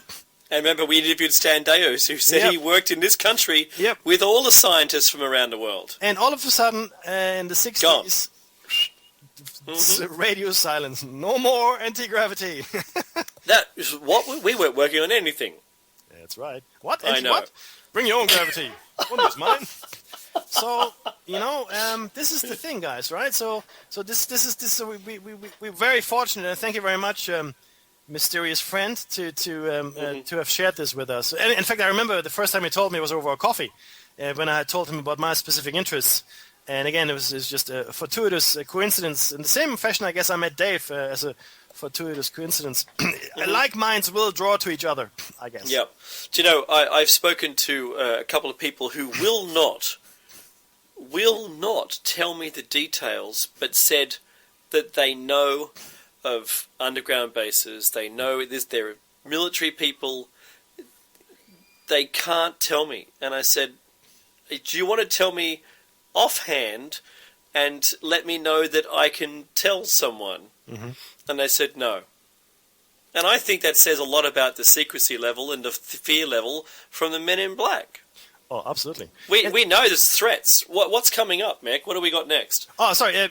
We've got strange encounters with Men in Black. We've compiled 3 for you, and I think you like the first one, Dave. So, and this is around the behavior of the Men in Black. I think you'll like this one. Oh, okay. After I'm good. One each, right? I'm good. Yeah, so after a UFO encounter in which her friend, we're presuming the person telling the story is a female, correct, had apparently been temporarily possessed by an alien presence. A. Mrs. Butler of Owatonna, Minnesota, was visited at her home by an alleged MIB agent. The man claimed to be a Major Richard French of the the U.S. Air Force, and that he was there to ask a few questions about UFOs. Mrs. Butler described him as having an olive complexion, like you mentioned earlier, Mickey, a pointed face, you mentioned that earlier, and hair that was too long for an Air Force officer. He wore a brand new suit, not black but grey, and drove a white Mustang. A later investigation revealed that there really was a Major Richard French serving in the Air Force, but that he was nothing like the man who visited Mrs. Butler that day. The license plate of the car was traced to Minneapolis, so to the Minneapolis area, but was not owned by the Air Force or Major French. The oddest part of the Mrs. Butler story was the behaviour of the Men in Black grey. Well, he was actually in grey, right? He wasn't in black. He was in grey, yeah. He wasn't Men in Black. He wasn't in black. Yeah. He was in grey. When Mrs. Butler commented that not Major French appeared visibly uncomfortable, he claimed that his stomach was bothering him. She then suggested that a bowl of jelly would help ease the pain. The man said that he would come back for some the next day if it was still bothering him. They finished their conversation and he left. Stranger still, he did in fact return the next day for his soothing bowl of jelly, except he had to be shown how to eat it. That's right. He couldn't figure out how to eat the stuff they gave to people recovering from surgery. She said that it was if he had never seen jelly before. He picked up the bowl and tried to drink it until she ended up showing him how to use a spoon. Yeah. Now, see, and this is quite telling for a number of the MIB encounters. A specific subcategory where the people or the beings that are the MIBs can't really relate to any regular normal day stuff. They can't really talk in a way that we do. They can't use common things. They don't understand currency. They can't eat a bowl of jelly, for crying out loud, right? So which to me means they come from a very, very, very long way away. Be that in space or time or dimensions, I don't know. But it sure shows me that they come from a long ways off. Some of them. But to live in this society, you would imagine you'd be confronted with this stuff. You'd think so, right? Yeah. The next one takes place in 1967 in Toledo, Ohio, and the our little hero for this one is called Robert Richardson, and he struck an unknown object with his car. Apparently, the object immediately vanished, but left one small piece of evidence, which was like a strange lump of metal. It doesn't go further explaining why it was so strange. When Richardson sent the metal to the Aerial Phenomenon Research Organization, so obviously it must have been very strange for him to do that, he soon found himself the center of unwanted attention, though not the kind... Halle Berry. Yeah, Halle Berry's driving answer. So, but yeah, so the two MIB agents driving a black Cadillac turned up on his doorstep. So we're back to the classical encounter, I think. The men did not show him identification, and Richardson did not ask to see any. And that also happens a lot. People just seem to forget normal precautions when they're on Men in Black. It's like part of the brain switches off. So that's a very... You understand the formality of this occurring, yeah? Yeah, it just seems to be the right thing to cooperate. Now, apparently the smart black suits were enough to imply that they were authority figures, right? And again, this is interesting. Sorry, I have to give you an aside here. You're much more likely to listen to someone in a lab coat than to someone that is wearing jeans. Trust me, they've done experiments, psychology experiments, where they just put a dude into a lab coat and he gave instructions to people and they followed them without question. Same instructions coming from a guy in t-shirts and jeans, not so lucky. So we are wired that way, right? Yeah. Very strange. Now, to get back to our story, it was not until the two men had left that Richardson began to think the meeting suspicious. Now, again, it was after they left. It's almost as though they had brought with them a field of interference for his brain. Now, he had told nobody about his experience other than his wife and the researchers at the APRO, the Aerial Phenomenon Research Organization. So how could they know? Furthermore, and this was in 1967, the Cadillac, which was a 1953 model, appeared to be in mint condition. And it was also marked with unregistered plates. So it looked brand new, essentially, right? Even though it should have been 14 years old. Yeah. 1 week later, two more men, different men in black suits, came to his door. This time they asked him to hand over the metal artifact. And Richardson said, no, I can't because I've sent it away for analysis. They said, well, you better, or we're going to harm your wife. And Richardson never did hand over the metal, and his wife remains unharmed. Now, oddly enough, the second set of MIBs were described as being foreign. And again, this is something that has been a common state for all MIB encounters. They're quite typically olive-skinned. We've spoken about that, or maybe they're wearing makeup, and they have Asian or perhaps Native American features. Although this might not seem particularly unusual for government agents today, it certainly would have been odd back in the 1950s, 60s, and 70s, when the MIB were at their most active. Why do you say is that? Because almost all government agents were white. Yeah, that's absolutely true. Okay, it was a lily white society, and certainly no African Americans, no Asian Americans, and even Native Americans would have been extremely rare. It was certainly a trust issue post World War II, and then that fear of communism. Yeah, absolutely. But the strangest thing about these encounters, and this is across a lot of MIB encounters, is that it seems that the intimidation tactics hardly ever work, except in the case we discussed where they drank the bleach. And also, although there may be a lot of cases we don't know about, because people simply have been silenced, right? Silenced into fear, out of perpetually silenced. Correct. So we will never know. So there might be thousands of encounters we never hear about because they were just afraid. Now, hey, Mackie, I got another one. All right, another MIB encounter, perhaps the strangest of all, took place in the seaside town of Scarborough, North Yorkshire, in 1968, 1 year later.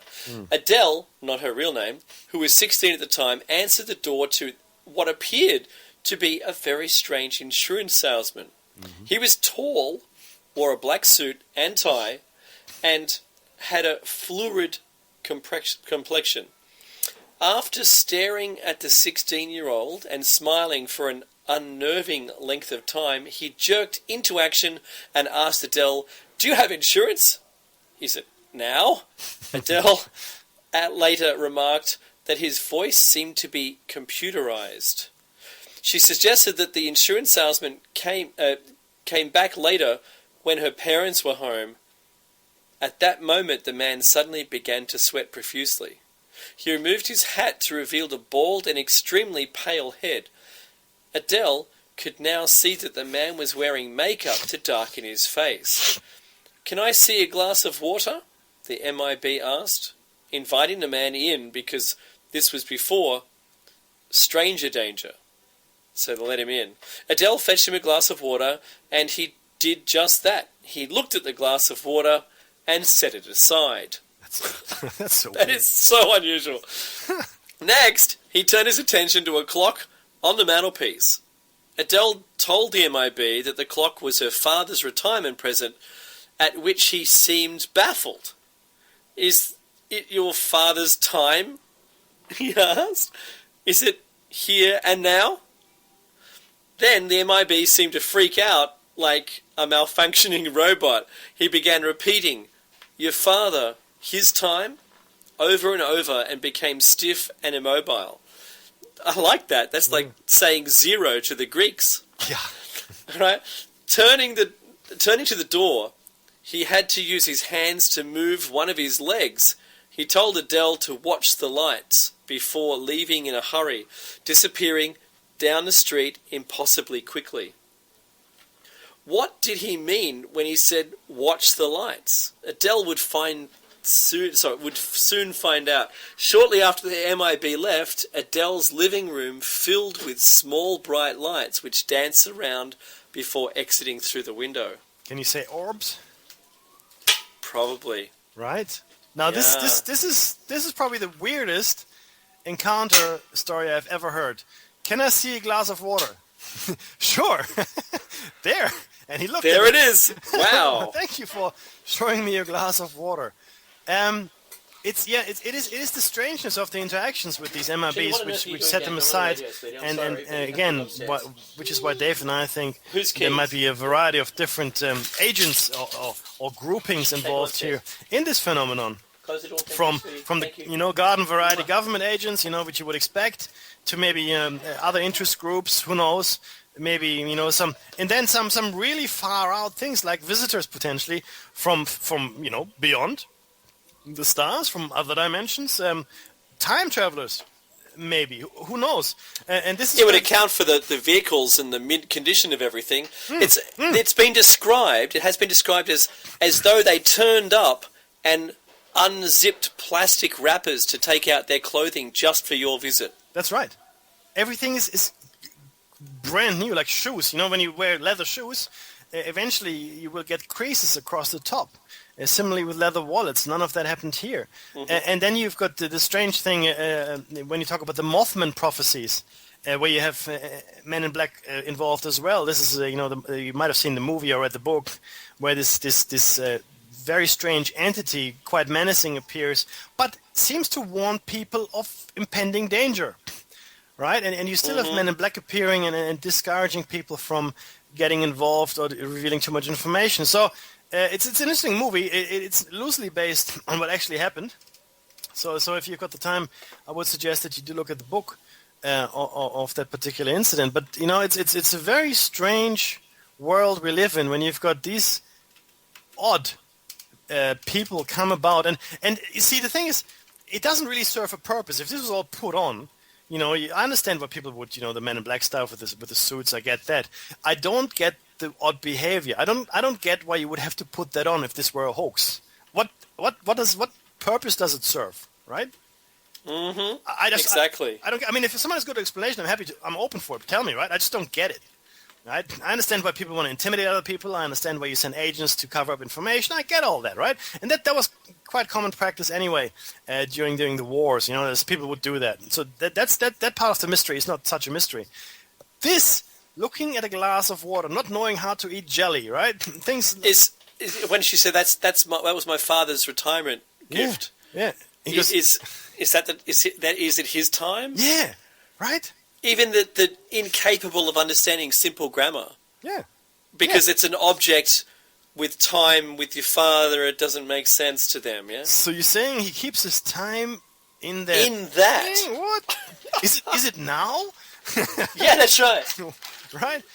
Look, it's fascinating stuff. There is this actually really good book. And look, we've mentioned a number of books as we share this information with you. But the most recent book that I know about, there might be others, is The Real Men in Black by Nick Redfern, and you should be familiar with him. We've mentioned him before. It'd be great to get him on the show. If anybody out there knows Nick Redfern, we'd love to interview him. It would be a treat. Direct him at us. That'd be awesome. Please, that would be really, really good. You know, we're quite nice when we interview. We don't make people look like fools because we're genuinely interested in everything. Exactly. And that's really our thing, right, Dave? I mean, that's it is. Right. You know, all of them, all of our guests have spoken about that. Oh, that's good. You know, honestly, and you know, I think we're able to pull something out of a guest that, you know, especially I've been told since we did the Standeo interview that, you know, he said stuff on your show he's never said before. Yeah. And you know, because I think people realize that we're actually here not to make fun, right? We genuinely want to know. We want to know, yeah. And we've spent 30 years each, so 60 years between the two of us researching this stuff. Don't know much about public culture or footy teams or all that. Good luck with that. Yeah. Football's that game with the coloured hats when they run around and stuff, isn't it? Ooh, different shirt, boo. They're chasing each other because they've got different colours on or something. Yeah, I don't know. I'm not sure either. So this book that Nick Redfern wrote is the latest and quite a comprehensive amalgamation of Men in Black encounters. And I want to give you a little bit of an excerpt around this, if you like. So in his recent book, Men in Black, the Men in Black visit, warn, and sometimes threaten people who are digging around in paranormal topics. Most frequently, though, MIBs arrive after sightings of UFOs, right? However, Redfern's book also shows that this isn't always the case. For example, spotting the Loch Ness Monster, searching for King Arthur's burial site, or just general dabbling with Ouija boards and the occult and other paranormal phenomena have proved sufficient cause for an MIB encounter in certain cases. So anything that can be considered paranormal or out of the ordinary, if you will, right, will or can elicit an encounter with the MIBs. Redfern considers a range of possible explanations in his book. Now, there could be hallucinations and hoaxes, tulpas, the trickster archetype, actual government agents and civilian imposters, could be copycats, right? Time travelers and demons, right? So all the things we've mentioned as well. His conclusion is that MIBs are a heterogeneous phenomenon produced by possibly any combination of these. And I would agree with Nick on this because it is the encounter scenarios, while similar, are also telling by their differences, right? And this is the key thing. We spoke about this when we spoke about flood myths. Yes, there's a lot of similarity, but what makes it real for Dave and I are the dissimilarities, the differences between the flood myths, you know? That makes it more real. It's not always the same people surviving, not in the same fashion. They get help, they don't get help, they go into a hollow log. It's the same with the MIBs. Yes, mostly they wear black suits and drive black cars, but they range in their appearance, in their behavior, and in their approach, as well as the outcomes they seek. Anyway, now, see, some of the weird aspects, though, and he captures that in his book, are, for example, the way they seem to struggle to maintain a human appearance. All right. Some commentators have pointed out how MIBs seem particularly prone to fail in this if the witness reacts to the encounter with strong emotions, other than fear or humor, in response to which MIB will often seem to lose their authority or will even sometimes flee the scene. Right. In some cases, ignoring MIB warnings appears to have led to mysterious accidents and premature death. Again, I urge you to read the book on that. But where this occurs, of course, we do not have the witness's full account, but instead a narrative told by others, which is perhaps more prone to the effects of telling a good story. So we don't really know. I mean, that's the thing, right?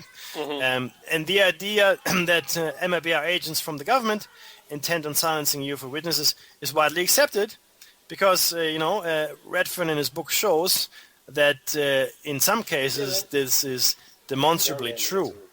So again, it's a variety of different scenarios, and some of them can be traced back, without much doubt, to government agencies. Is Belinda home yet? And this concludes our Men in Black, discussion. I do want to share with you, and I know Dave wants to as well, what I think the Men in Black phenomenon means. I think it means once you've taken all the other things away, such as government agencies, the obvious things. I do believe that this phenomenon has been with us for a very long time. In fact, probably reaching right into prehistory. It was just I guess, viewed differently through different cultural and anthropological filter, because people didn't have the same kind of framework that we have today. They wouldn't look at men in black as government agents, because back then there weren't any government agents, right? They might have been demons or agents of the devil, or someone who had some kind of authority over you. And that comes out in those stories of the time. Yeah, exactly right, sir. Exactly right. So now we have to ask ourselves, well, fair enough. I mean, these days, I think there are government agencies doing this, so that's fine. That's to the side. That's clear. So we have to ask ourselves then, what is this phenomenon which has been with us for such a long time? Same with the UFO phenomenon and other things. What is it? What is the purpose? Why are they there? Now, it seems that they want to steer us away from the paranormal. That seems to be the key thing here. I think in fact, if they are connected with the 9 unknown men and the Shambhala, then it is possible that they also control the flow of information into our society, right? There are some encounters today by very famous people as well, which Dave will take you through, that seem to support a theory of that nature. So Dave, what is an encounter that would have, I guess, our listeners would be familiar with? Well, we'll know exactly who it is. Dan Aykroyd. Right, Ghostbuster. Yeah, the Ghostbuster himself. What's it called? The longest comedy show on the television. Saturday Night Live, Ghostbusters. He's got a long history in comedy, but he himself has seen a UFO. That sparked his interest in UFOs. And he decided, obviously the paranormal with Ghostbusters, but he decided what he was going to do was put together a TV show, and he pitched it, and the network picked it up, and he was filming a show, and he I think filmed pretty much the first 2 or 4 interviews, and he was just following up with the next 2 interviews in the same day. A subsequent day, and he got a call, and this is his own quote, and I'll post the link in the chat in a minute, because we're coming up to the end of the show, and I really want to let you see this for yourself. But it happens at the hour and 3 minutes, I think it is in the video, or hour and 5 minutes. He says he's received a call from Britney Spears about their return opening sequence they're going to do for Saturday Night Live, and he's just finished the recording. He's about to go back in after a short break to record the interview with you. Find out who the guest name is, and email me at dave@shinysideout.net. Tell me who that person was. And he turns and looks down the street, and a long black caddy pulls up, and this impossibly tall gentleman in a black suit looks at him, and he gets weird from it. He turns, while he's still talking to Brittany on the phone, turns away and says, "Oh yeah, blah, blah, blah," and turns back, and the car is gone. The person's gone, the car is gone. He looks down the street, and it couldn't have made it away in that short amount of time.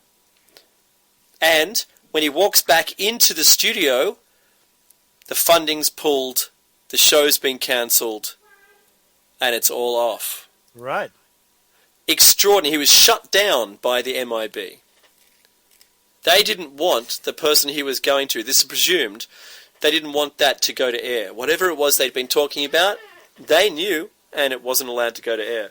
Now, I scrounged, trying to find some video showing the actual MIB. Surely someone's videoed them. There's actually... go on. And I've pulled up 2 MIB, identical MIB characters, very tall, black suits, entering a hotel lobby, and there's a background story to that, which I'm going to post also into the chat room very shortly. They'll also be in the show notes, so if you're listening to this on YouTube, just scroll down. I will post them below, okay? And these guys were described as not knowing very well the context of conversational English. Very tall, looks like they had hair glued on the inside of their hats. They were unblinking, pale skin, and it looked like they'd just given up entirely about trying to hide who they are, except for this dark suited stuff. Now, they're plainly visible in the video clip entering into this building, and they were after one person in particular. The clerk said that they didn't know where they were. They weren't on shift today. And the moment the MIB left, they said they felt very nervous in their presence. And he called the guy up and told him that, dude, you better look out, man. These guys are after you. Yeah. And there's the other... sorry, go on, Dave. But No, take it. There's actually a number of other cases, couple cases where MIBs have been captured on film as well, right? And the first comes from a long-time UFO researchers, Tim Green-Beckley and Jim Moseley, back in the 60s, and they managed to take a picture of these men in black from across the road because they were being watched, and there was a very strange thing. And the next one is Colin Bennett, and who seems to have taken a picture of them as well. So, as well as Dan Aykroyd, of course, now, right? And one more thing, which is, as I'm going through my notes here, is that each encounter, or not each encounter, but a lot of encounters are accompanied by a very strong smell of sulfur.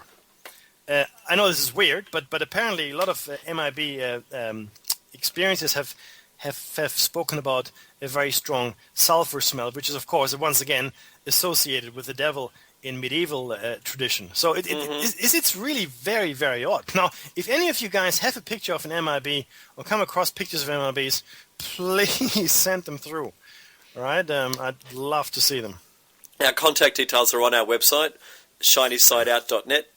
But if you want to email Mecci directly, it's Mecci at MECCI at shinysideout.net or Dave at shinysideout.net. Please, we invite you to contact us and send us anything you've got, because we're looking to deepen this, to dig deeper into this and find out a little bit more. Certainly, I wouldn't want the MIB to I don't want to be in a position where they're coming to me. But if it was to take me for a ride in their caddy and show me, which is unusual behaviour, or just for me to be able to see them in person, I think that would be an awesome experience.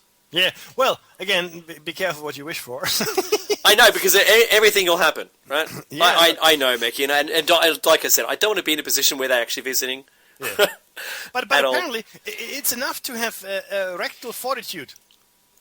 Meaning, if you show some courage and don't give in to your fear, which they seem to be able to generate, and also seem to switch off your critical senses, apparently they can't handle that and flee, which is very interesting. Meaning, of course, that you're much more powerful if you're not controllable. Yes, absolutely. It's said that the reason why I leaned this way is because of that the alien presence. In an alien presence, you are subdued. It's like talking kindly to a dog. Right. And you're able to step it down, and it's less aggressive to you. Like a cat, a strange cat, you can say, oh, come here, blah, blah, blah, as long as you're gentle in discussion. But they do it with their mind. And that's the tip. I think that shows us our connection. It shows them their position on it. You're right, and it's also a way to come out of, and this is sort of related, your sleep paralysis. So if you guys have experienced this, like maybe some kind of paralysis with an entity in the room, I found as soon as I really focus and put a lot of effort into trying to move again, the presence, and sometimes twice visual presence, disappeared. So it is important that you do, I guess, work on your willpower, as it were, right? Take up jogging, or take up something that requires you to hone that skill, to fortify your mind in a way, right? To make your body do something that it normally wouldn't. All right. So it's consistent and common with abductees who have fought against it and won. Yes. Travis Walton yes. fought against it and won. Yes. You don't know how long. Yeah. There's a list of them, yeah? Yeah, but no, don't underestimate your power, is what I was going to say. Don't underestimate the willpower that you can muster, right? So don't give in. Don't give in. It's that simple. Take control. You're in charge. They're not in charge of your destiny. Well, who gave them the right, should they exist, to interfere with you? I love the disclaimer. You're right. Because I don't know. I mean, I'm sorry. I do know. I know there's something. So I shouldn't say should they, because I've experienced sleep paralysis in that particular strength twice in my life, and I tell you, it was freaking me out. Okay, and people can say, "Oh, you were asleep, you just dreamt, and you just thought you woke up." No, I know I was awake. Yeah. True. Remember that when I had my experience in my room, Mary Rodwell was quick to discern the difference when we'd interviewed her, right, Mecky? Yes. Over the difference between what sleep paralysis is and being fully conscious but being controlled. And that is being able to move your upper torso. Mm-hmm. If you're able to sit up in bed during that experience. Yeah, that's one of the big things. Yep. And the other one is really knowing that you're awake. Mm-hmm. Pinch yourself. Yes. Hurt yourself. Do something. Yes. Not chronically, but, and so you get to work in the morning and someone goes, "What's that big bruise in your eye?" "Oh, I had to ensure that I was awake." Yeah, don't snap your own arm just to know you're awake. Yes. But this kind of thing is, we laugh about this and how much that, Hollywood will show us what's going on in the real world by portraying these things and getting us used to it. Now, we all know what we're supposed to do: stare into the light and forget all of the things we know. Mm-hmm. And they push the button, it goes poof, and we'll see you next week. Gee, that time goes fast. Yes. For another Shiny Side Out for show number 79, Mickey. 70 and 9, sir. Almost 80. Oh, Another my goodness. 20 to 100. Woohoo! 100 we will do together for sure. Absolutely. No dramas. See you, everyone. Thank you for listening.